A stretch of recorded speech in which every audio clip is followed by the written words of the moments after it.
جب پہلی وحی نازل ہوئی اور حضور علیہ السلام پر ایک کیفیت طاری ہوئی اور حضور جب گھر آئے اور کہا زملونی، مجھے چادر اڑا دو، مجھے سردی کا احساس ہے، تو ام المومنین نے حضور کو تسلی دیتے ہوئے جو 5 یا 6 جملے کہے تھے، وہ جملے کیا تھے؟ انہوں نے کہا اللہ کی قسم آپ کا رب آپ کو کبھی بھی بے آبرو نہیں ہونے دے گا۔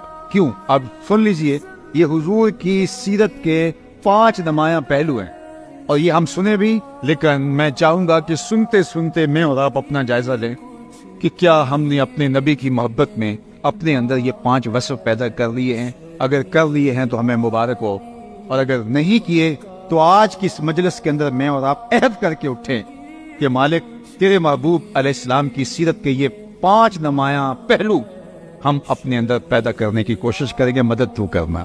یہ 5 خوبیاں حضور کی انہوں نے بیان کی۔ سب سے پہلی، آپ رشتہ داروں کے ساتھ سلوک اچھا کرتے ہیں۔ یہ حضور کی سیرت کا نمایاں پہلو جو ام المومنین نے حضور کے سامنے بیان کیا وہ یہ تھا، آپ صلہ رحمی کرتے ہیں، رشتہ داروں کے ساتھ آپ کا سلوک بہت اچھا ہے۔ دوسری بات، جس کا کوئی بوجھ اٹھانے والا نہیں اس کا بوجھ آپ اٹھاتے ہیں۔ تیسری بات، جس کا کوئی کمائی کرنے والا نہیں ہے اس کی ضرورت کو آپ پورا کرتے ہیں اور آپ مہمان نواز ہیں۔ اور 5ویں چیز، اللہ کے راستے میں کوئی مشکل میں پھنس جائے تو آپ اس کے ساتھ کھڑے ہوتے دکھائی دیں۔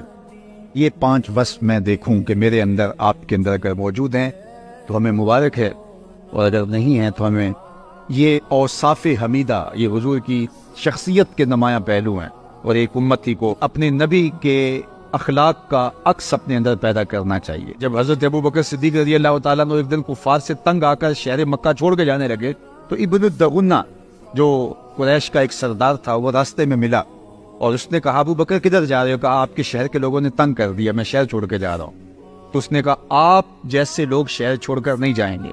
ابن الدغنہ نے کہا کہ میں آپ کو پناہ دیتا ہوں، آپ جیسے لوگ شہر چھوڑ کے نہیں جائیں گے۔ کیوں؟ آپ صلہ رحمی کرتے ہیں اور لوگوں کا بوجھ اٹھاتے ہیں۔ جس کا کوئی بوجھ اٹھانے والا نہیں، جس کا کوئی کمانے والا نہیں، اس کے لیے کمائی کرتے ہیں۔ حضرت ابوبکر صدیق کو ابن الدغنہ نے کہا کہ تمہارے اندر یہ وصف ہیں، اور جس شخص کے اندر ایسے وصف ہوں اس کو شہر نہیں چھوڑ کے جانا چاہیے ورنہ شہر اجڑ جائیں گے۔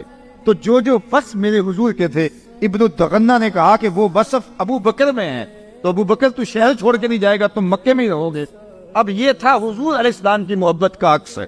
میں اور آپ ہم کہتے ہیں ہم حضور علیہ السلام کے عاشق ہیں، لیکن یہ صرف ہم زبان اور ہونٹوں سے کہتے ہیں، یہاں سے لفظ نکلتے ہیں فضا میں بکھر جاتے ہیں، ہمارے کردار کے ساتھ کوئی جڑ کے دیکھے تو ہم کچھ اور ہوتے ہیں، کردار حضور کا کچھ اور ہے۔ تو اگر ہم واقعی عاشق رسول ہیں تو یہ 5 وصف ہمارے اندر ہوں اور باقی بھی اوصاف جو حضور کے ہیں ان کا عکس ہمارے اندر پائے جائے۔ کم از کم یہ وصف تو ہماری زندگی کا نازمہ ہے، ایک عاشق رسول کا نصاب ہے۔